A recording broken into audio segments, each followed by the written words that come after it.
The snow fell thick enough to erase the river ahead, white on nothing. Lieutenant Marcus Kane pressed against the frozen embankment, his breath forming ice crystals on his rifle scope. Behind him, 7 Navy SEALs waited in silence so complete he could hear his own heartbeat echoing in his skull. The mission brief had been simple: escort the recon team through hostile territory, extract intelligence, no contact, ghost in, ghost out. Then the first shot cracked across the frozen valley. 100 meters ahead, an enemy sentry collapsed into the snow. Perfect center mass, textbook kill. Kane's finger hadn't touched his trigger. Check fire, he whispered into his radio. Who took that shot? Silence answered him. 7 voices should have responded, none did. Because none of them had fired. The radio crackled. Petty Officer James Holland's voice came through, barely audible. Sir, where's the shooter? Kane scanned the tree line through his thermal optic. Nothing but white noise and falling snow. No heat signature. No muzzle flash afterglow. The shot had come from nowhere, killed precisely, and vanished without an echo. The river churned below them, half frozen, chunks of ice grinding against the banks. Then the water rippled, just barely. A disturbance so slight Kane almost missed it. Something broke the surface for less than 2 seconds. Black metal, snow-covered polymer, then gone. Kane's blood turned colder than the air around him. The war had just changed its rules, and they hadn't been consulted. The operation had started 6 hours earlier, when the temperature was merely unbearable instead of lethal. Chief Warrant Officer Derek Walsh had briefed them in a tent that rattled with Arctic wind. His face was weathered leather, his eyes the color of the frozen landscape outside. Intelligence says this sector is clear of enemy marksmen, Walsh had said, tapping a laminated map. Standard patrol routes. We move through, link up with the recon element, and extract before dawn. Specialist Ryan Foster had raised his hand. 23 years old, 2 deployments, still young enough to ask questions. What about the river crossing, Chief? Frozen solid for 3 weeks. Ice thickness verified by satellite. You could drive a truck across it. Kane had studied the map, noting the choke point where the valley narrowed. Perfect ambush terrain. But intelligence was intelligence, and they were professionals. Now, pressed against frozen earth with a dead enemy and a phantom shooter, Kane understood how little intelligence actually meant. The temperature had dropped to -15 Fahrenheit. Exposed skin could freeze in minutes. Their mission timeline allowed for 4 hours of movement before hypothermia became a statistical certainty. They'd been moving for 3 hours and 40 minutes when the first shot rang out. Petty Officer, 2nd Class, Travis Mitchell, shifted beside Kane, his breath coming in controlled bursts. Boss, I've got nothing on thermal, nothing on night vision. If there's a shooter out there, he's colder than the environment. Or underwater, Kane muttered, not meaning to say it aloud. Mitchell's head turned sharply. Sir? Nothing. Maintain position. But the thought had taken root. The river. That ripple. The impossible angle of the kill shot. Sergeant Emma Vasquez crawled up beside them, her rifle slung tight against her body. Lieutenant, we've got a problem. The recon team is 2 clicks ahead. They're sitting exposed, waiting for our signal. Kane checked his watch. 12 minutes until the extraction window opened. If they missed it, they'd be stuck in hostile territory for another 24 hours. Another shot echoed across the valley. This time, Kane saw it happen. An enemy patrol, 4 soldiers moving in tactical formation, suddenly became 3. The 4th crumpled without warning, without sound beyond the single crack of a rifle report that seemed to come from everywhere and nowhere. Jesus Christ, Holland whispered. Where is he shooting from? Kane raised his fist. Full stop. His team froze. The snow continued its relentless descent, covering tracks, obscuring sight lines, turning the world into a white void, where death arrived without warning. Team leaders, report, Kane said quietly. Any visual on the shooter? Anything? 7 negatives came back. Specialist Andrew Chen, their most experienced marksman, added, Sir, I'm tracking the trajectory of those shots. Both came from roughly the same direction. But the angles don't match any elevated position. It's like they're firing from ground level, but there's no cover there, just the river. The river's frozen, Mitchell said. Is it? Chen's voice carried doubt that made Kane's stomach tighten. Lieutenant Junior Grade Sarah Brooks had been silent until now. Their newest member, transferred from a coastal warfare unit, she understood water in ways the rest of them didn't. Ice doesn't form uniformly on moving water. Current creates pockets, channels, spaces where a third shot cut her off. This time they all saw the enemy soldier fall, 60 meters from their position. Clean headshot, the body's thermal signature fading from orange to blue on their scopes. And this time, Kane watched the river, watched the surface break, watched something dark rise just enough to clear the waterline, watched a rifle barrel emerge, wrapped in white fabric that matched the snow-covered ice around it. 2 seconds, that's all it took. Aim, fire, submerge. Contact front, Kane barked, knowing even as he said it how useless the warning was. Sniper in the water, sniper in the... The surface sealed itself. Ice chunks shifted. Snow fell. The shooter was gone. Petty Officer Marcus Flynn had been a SEAL for 8 years. He'd operated in jungles, deserts, mountains, and urban sprawl. He'd been shot at by everyone from trained soldiers to terrified farmers with ancient rifles. He'd never been hunted by something invisible. All units, weapons tight, Kane ordered. Do not fire unless you have positive identification. Sir, how do we ID something we can't see? Flynn asked, his voice steady despite the adrenaline flooding his system. Good question, no good answer. The team had contracted into a defensive circle, each SEAL covering a sector, but their eyes kept drifting to the river. The ice looked solid, looked safe, looked like exactly what the intelligence brief had promised. Looked like a lie. Staff Sergeant Kyle Patterson edged closer to Kane. Patterson was their combat engineer, the man who understood explosives and structural integrity. Boss, I need to check that ice. Negative. Too exposed. If there's someone operating underneath. I know. Kane's jaw clenched. But we move as a unit, or we don't move at all. Another shot. Another body. This time, the enemy soldier had been behind cover, concealed by a fallen tree. The round had threaded through a 6-inch gap and struck with surgical precision. Holland's voice cracked over the radio. That's not possible. That's not a possible shot. But they'd all seen the thermal bloom of the body cooling. Possible or not, it had happened. Estimate on shooter position? Kane asked. Chen answered immediately. Based on trajectory, 40 meters southeast. But that's the middle of the river, sir. There's nothing there. There's something there, Kane said. We just can't see it. The snow intensified, driven by wind that cut through their cold weather gear like it wasn't there. Visibility dropped to 20 meters. Then 15. Perfect conditions for a ghost. Vasquez had her rifle trained on the water, her breathing controlled, professional. Sir, permission to put a round into the ice. See what moves. Denied. We don't know what's down there. Could be a single operator, could be a full team, could be something we don't have context for. So what do we do? Kane had commanded men in firefights that lasted hours, had made split-second decisions that meant life or death. But this was different. This was fighting an enemy that refused to reveal itself, that killed with impunity from a position that shouldn't exist. We adapt, he said finally. Brooks, you're our water specialist. How deep is that river? Brooks consulted her tablet, fingers moving quickly despite the cold. According to the surveys, 6 to 8 feet in the main channel. Current is strong enough to prevent complete freezing, but slow enough to allow surface ice. Breathable air underneath? In pockets, yes. But maintaining position in that current, in that temperature, she paused. It should be impossible. Should be.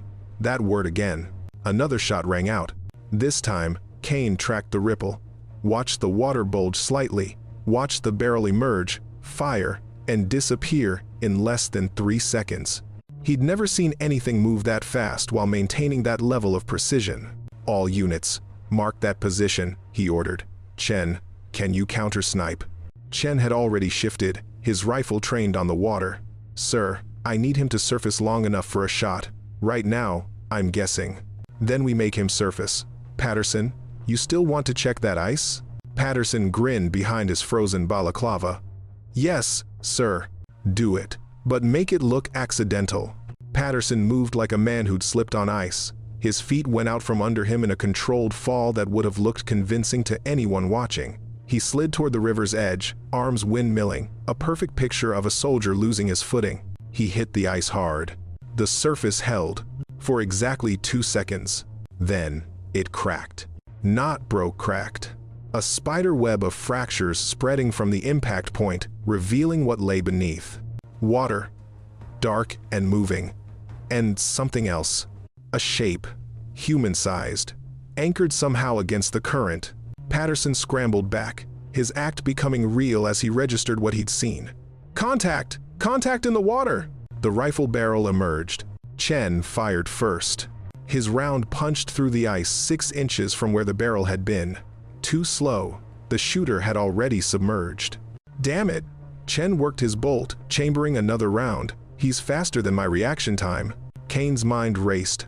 Faster than a trained sniper's reaction. Operating in water cold enough to kill in minutes, shooting with accuracy that defied environmental conditions. This wasn't a normal operator. This was someone who'd redefined what was possible. Mitchell's voice cut through. Boss, we've got movement on the thermal. Enemy patrol incoming from the north. 8 contacts. Perfect. They were pinned between a conventional threat and an unconventional ghost. Kane made the call. Holland, Flynn, Vasquez, take the patrol. Suppressed fire only. The rest of you, maintain coverage on the river. The team split smoothly, muscle memory taking over. Holland and his element shifted to intercept the patrol while Kane kept his eyes locked on the water. The ice had begun to refreeze, snow already covering Patterson's impact point. In 5 minutes, there would be no evidence anything had happened. Except the bodies. 6 enemy soldiers now, 6 perfect kills. Where's the shooter? Mitchell whispered, more to himself than anyone else. Kane didn't answer. He was watching the water, looking for patterns. The shooter emerged to fire, but never in the same spot twice. Never predictable, never exposed for more than the absolute minimum time required. Professional didn't cover it. This was artistry. Brooks had been studying her tablet, cross-referencing something. Sir, I think I understand the positioning. Talk to me. The river has natural eddies created by the current hitting the rocks. Those eddies create air pockets under the ice. If someone knew exactly where those pockets were, they could breathe without surfacing. For how long? Theoretically, hours. If they had the right training and equipment. Kane felt something cold settle in his chest that had nothing to do with the temperature. What kind of training? The kind that doesn't officially exist. A muffled shot from Holland's position. Then another. The patrol was engaged. And that's when the river exploded with activity. 3 separate positions erupted with gunfire. 3 enemy soldiers dropped before Kane could even process what was happening. The shooter wasn't alone anymore or had moved with impossible speed. No, not multiple shooters. 1 shooter. 3 positions. Firing, moving underwater, repositioning, firing again. All in less than 10 seconds. Jesus Christ, Patterson breathed. That's not human. But it was human. Kane could see the pattern now. Could see the methodology. This was someone who'd pushed human capability to its absolute limit and then stepped beyond it. Chen had stopped trying to counter-snipe. He just watched, his professional awe evident even through the layers of cold weather gear. Boss, whoever that is, they're not our enemy. How do you know? Because if they were, we'd all be dead. The enemy patrol retreated, leaving 3 bodies behind. Holland's element had accounted for 2 of them. The underwater shooter had taken 5. 5 kills, 10 seconds, 0 misses. Kane did the math and didn't like the answer. If this shooter had wanted them dead, the mission would have ended the moment they entered the valley. Form up, he ordered. We're moving to the extraction point. The team consolidated, everyone hyper-aware of the river flowing beside them. The ice looked innocent now, just frozen water and fallen snow.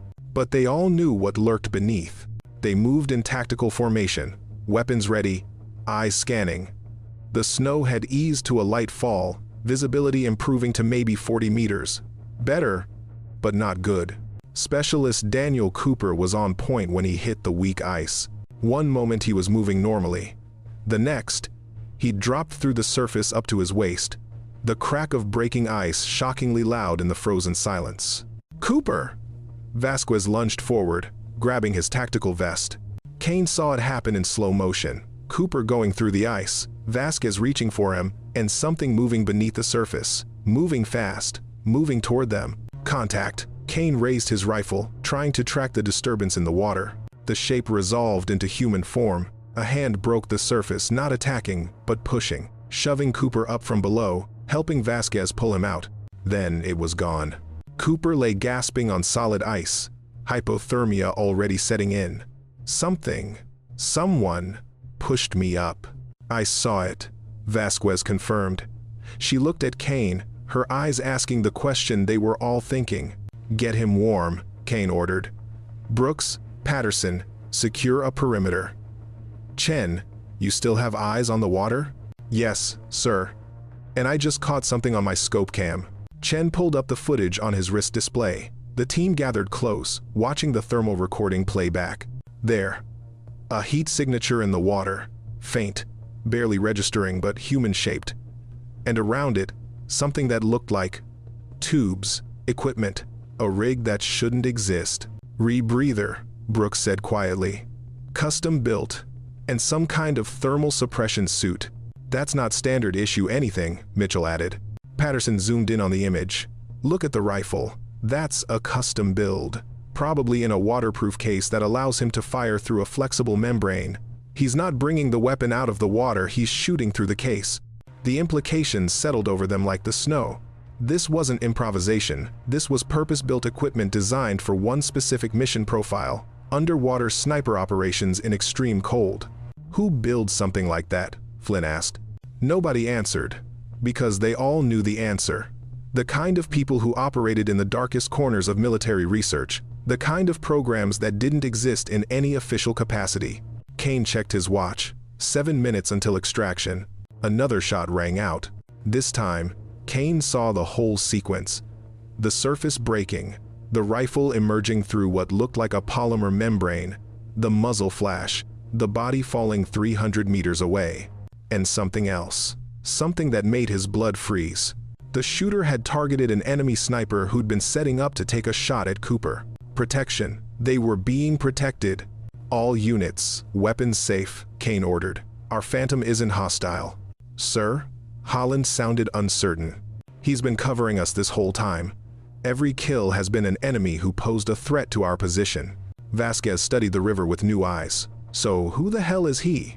The radio crackled with a new voice. Not one of theirs. Encrypted channel, proper authentication codes, but the voice itself was unfamiliar. Delta 1-6, this is Phantom. Continue to extraction point. I have overwatch. Kane keyed his mic. Phantom, identify yourself.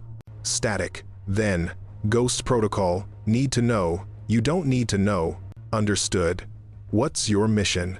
A pause that stretched for 3 heartbeats. Make sure none of you die. So far, I'm succeeding.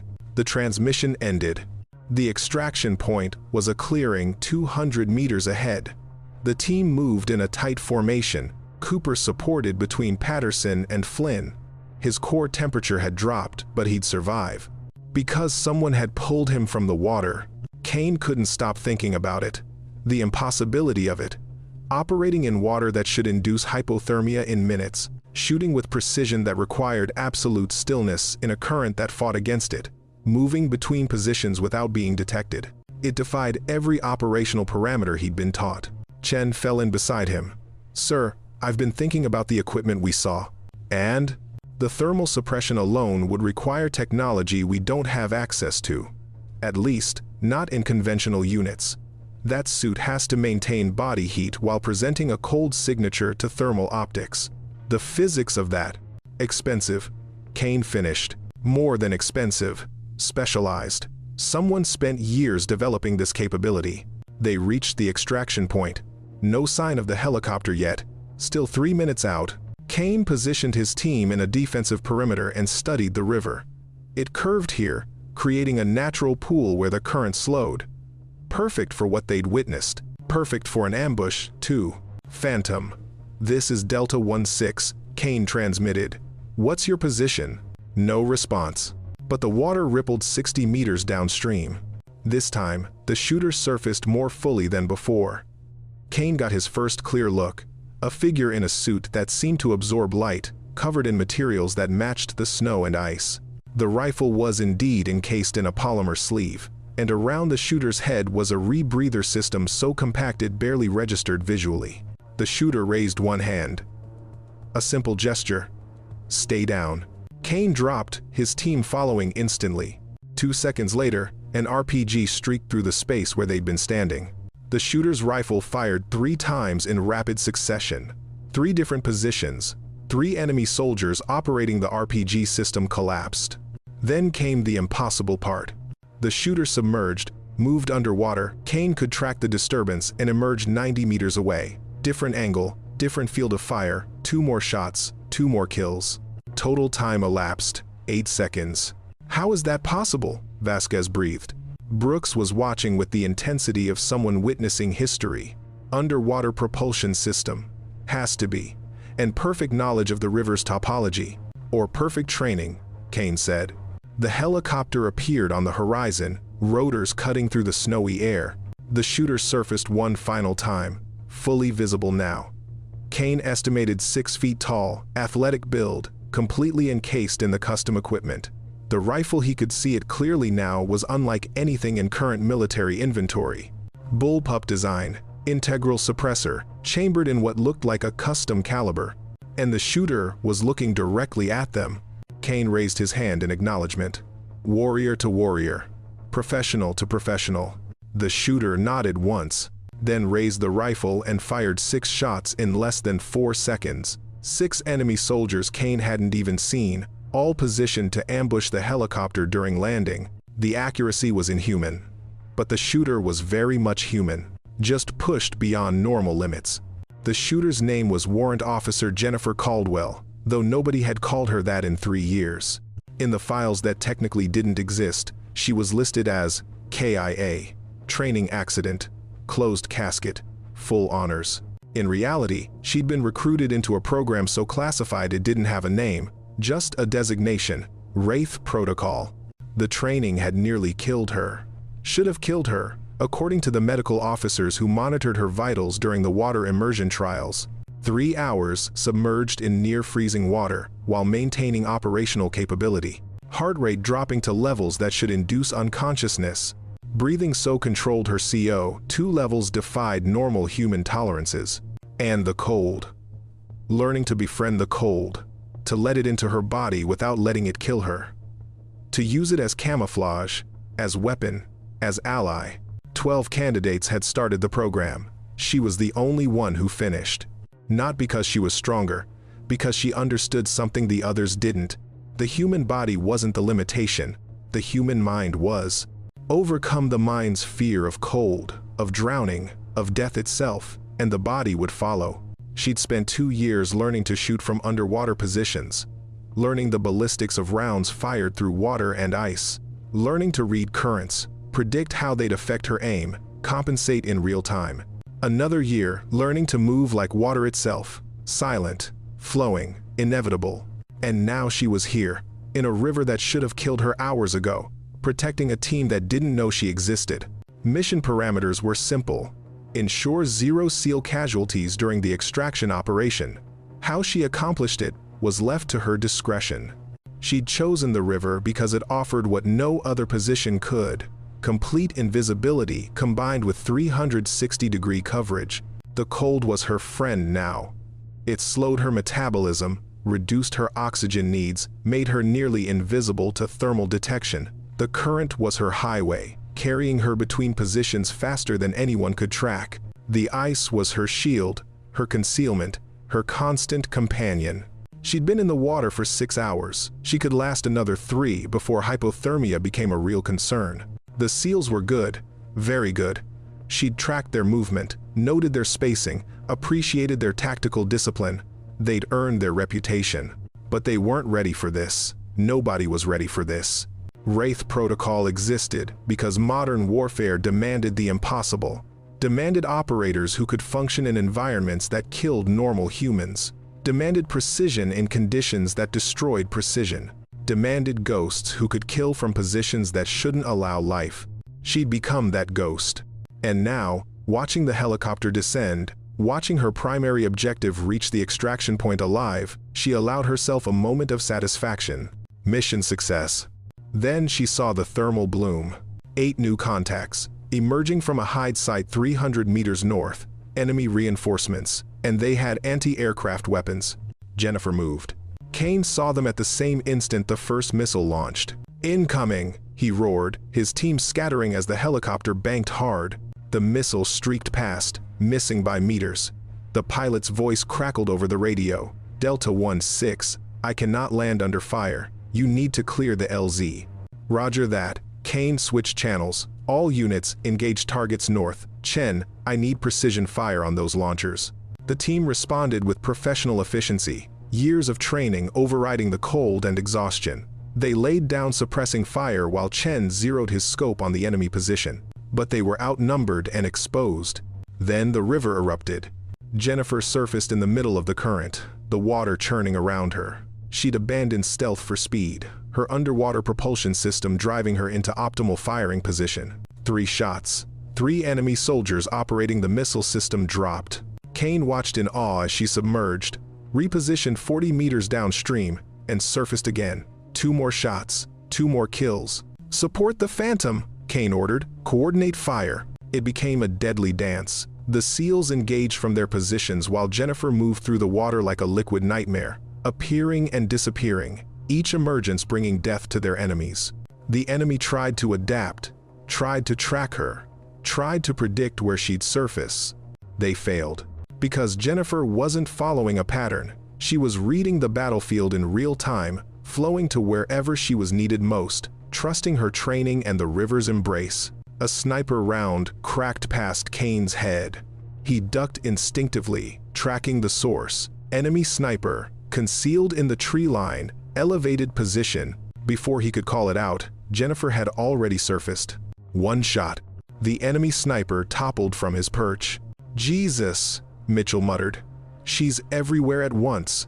Not everywhere, but close enough. The firefight lasted 90 seconds. When it ended, 11 enemy soldiers lay dead, 0 SEAL casualties. The helicopter pilot's voice, "LZ is clear, coming in." Jennifer surfaced one final time, this time holding position in the center of the river. Kane could see her clearly now. The custom suit, the modified weapon, the rebreather system that shouldn't work but clearly did. And her eyes. Even through the tactical visor, he could see her eyes. Cold, focused, absolutely certain. She'd saved them. All of them. Chen raised his rifle in salute. The rest of the team followed. Jennifer acknowledged with a slight nod, then began to submerge. "Wait," Kane called out. "Who authorized this? Who sent you?" She paused, half visible in the icy water. When she spoke, her voice carried clearly despite the helicopter's approaching rotors. "Someone who understands the cost of losing good men. Someone who decided 1 ghost was worth 8 SEALs. What's your name? Doesn't matter. In 6 hours, this mission never happened. I was never here. You never saw me. We saw you save our lives." A ghost of a smile crossed her face. "Then remember that sometimes the things you can't see are protecting you." She slipped beneath the surface. This time, she didn't resurface. The helicopter touched down, rotors kicking up snow and ice. Kane's team began loading, Cooper first, then the others in tactical order. Kane remained on the ground, rifle ready, eyes on the perimeter. And on the river. Holland pulled him toward the helicopter. "Boss, we need to go." "She's still out there. She can take care of herself. We need to." The crack of a rifle shot cut him off. Then another, and another. 6 shots total, so fast they almost sounded like automatic fire. Kane spun, trying to identify the targets. Saw bodies falling in positions he hadn't even registered as threats. The enemy had set up a final ambush, concealed in snowdrifts, waiting for the helicopter to be at its most vulnerable. Jennifer had spotted them all. The 7th shot came from a different position. Kane tracked the disturbance in the water and saw her emerge completely, standing waist-deep in the river, rifle shouldered, firing with mechanical precision. 3 more shots, 3 more kills. Then she did something that defied everything Kane understood about tactical operations. She stepped out of the water, fully, completely. abandoning the concealment that had kept her alive.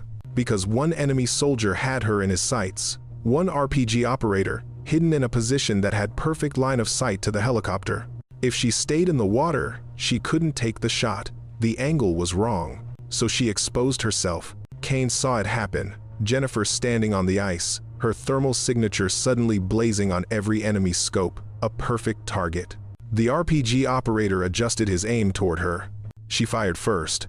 The operator dropped, his weapon falling unfired. But he hadn't been alone. 3 enemy soldiers opened fire on Jennifer's position. Rounds cracked through the ice around her, through the air beside her. She didn't flinch, didn't move, just worked her bolt with mechanical efficiency and fired back. 2 shots, 2 kills. The 3rd soldier hit her.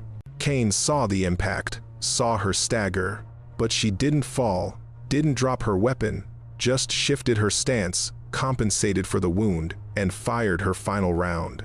The last enemy soldier collapsed. Silence fell across the frozen valley. Jennifer stood alone on the ice, one hand pressed to her side where the round had struck. Her suit had taken most of the impact. Kane could see the deformed armor plating, but she was hurt.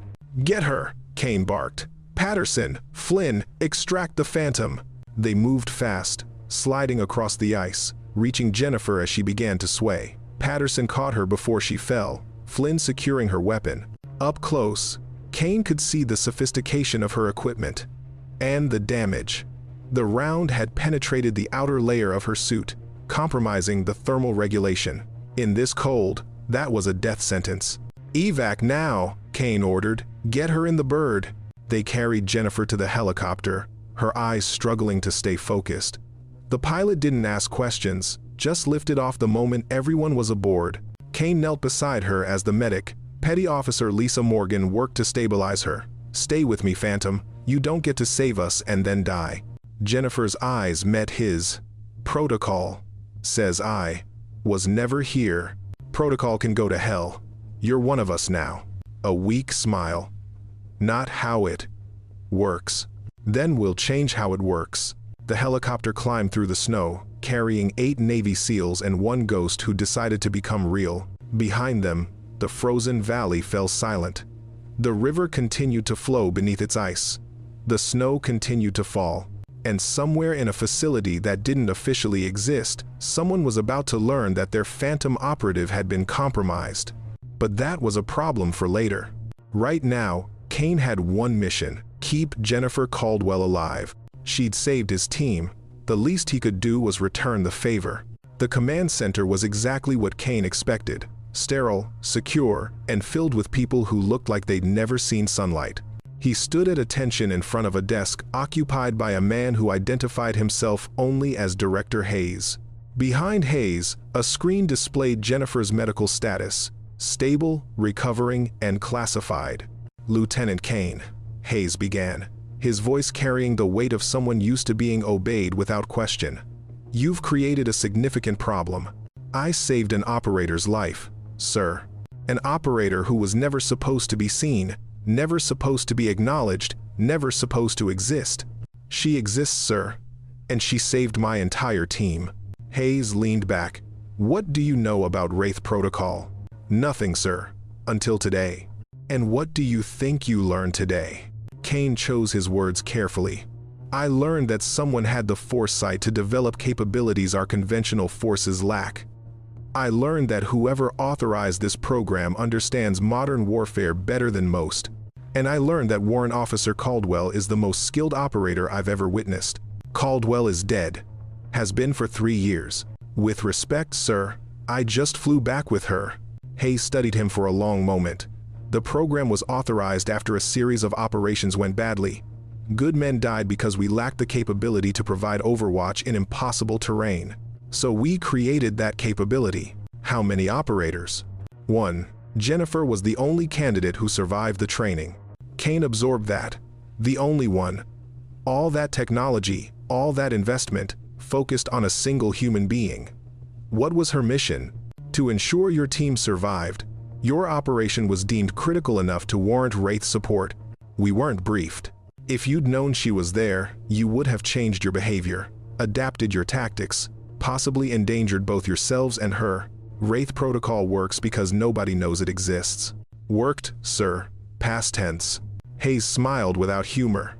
Yes, past tense. Which brings us to the problem. 8 SEALs now know about a black program that can't be acknowledged. 8 SEALs who've seen capabilities that officially don't exist. Kane felt the threat in those words. Are you suggesting? I'm not suggesting anything, Lieutenant. I'm stating facts. This operation never happened. You were extracted under routine circumstances. No enemy contact, no casualties, no phantom sniper. And Caldwell returns to her program. After recovery, after debriefing, after we determine whether she can continue operations or if her compromise has made her ineffective. She was wounded protecting my team. She was wounded violating protocol. She exposed herself, abandoned her concealment, made herself vulnerable. Kane's jaw clenched. She made a choice, a tactical decision to prioritize our lives over her mission security. That's the problem. She wasn't supposed to make choices. She was supposed to be a ghost. Ghosts don't save lives, sir. People do. Hayes stood, signaling the meeting's end.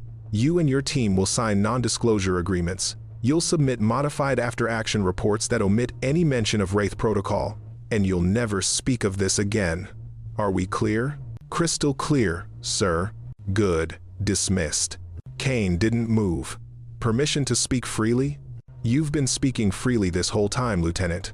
She deserves recognition. A medal. Something to acknowledge what she did. She has recognition. She has the knowledge that she saved 8 lives. For operators like Caldwell, that's worth more than any medal. Is it? Hayes's expression softened slightly. You want to know the real truth, Lieutenant. The truth is that people like Jennifer Caldwell operate in shadows because they choose to. Because they understand that some missions require someone who can disappear. Someone who can do the impossible without acknowledgement or glory. She knew what she was signing up for.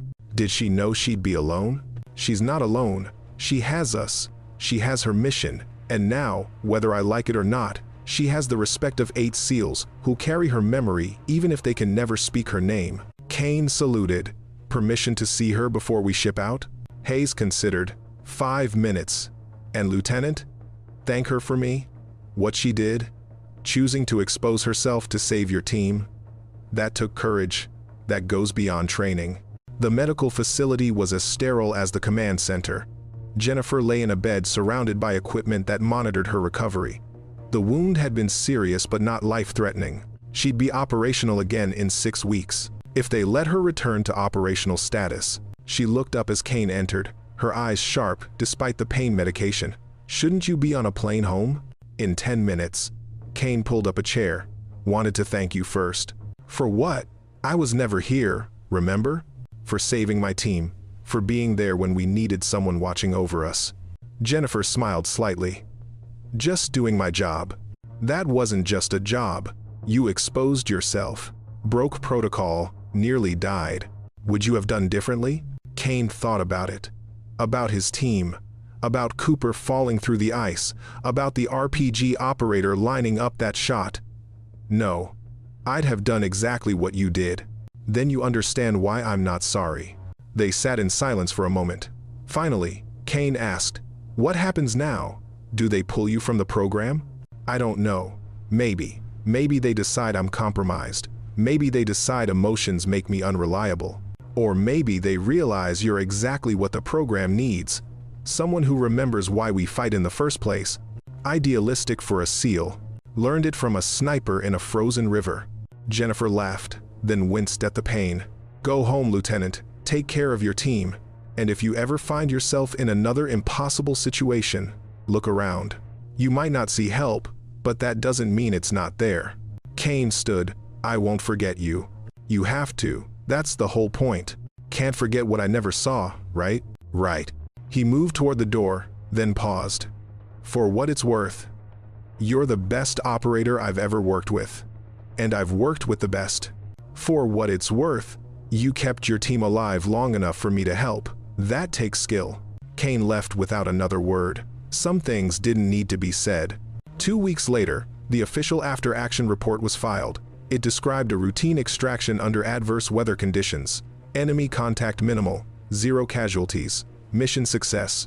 No mention of a river, no mention of a ghost. But in a bar in Virginia Beach, 8 Navy SEALs gathered for a private drink. They didn't talk about what happened, didn't need to. They just raised their glasses to the empty chair at their table, to the operator who saved them, to the phantom in the ice, to the sniper who rose from the river. 3 months later, in a different frozen valley half a world away, a different team found themselves pinned down by enemy fire. The situation was desperate, extraction impossible. Then the first enemy soldier fell. Perfect shot, no identifiable source. The team leader scanned the environment, saw the river running beside them, and smiled. "Where's the shooter?" someone whispered.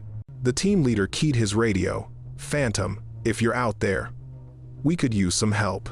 No response came. But the next enemy soldier fell anyway. And the next. And the next. Some legends don't need confirmation. Some ghosts don't need names. They just need the river, the ice, and a mission worth dying for. Jennifer Caldwell had found hers. And somewhere in the frozen waters of the world, she continued her watch. Invisible, impossible, immortal, the phantom in the ice.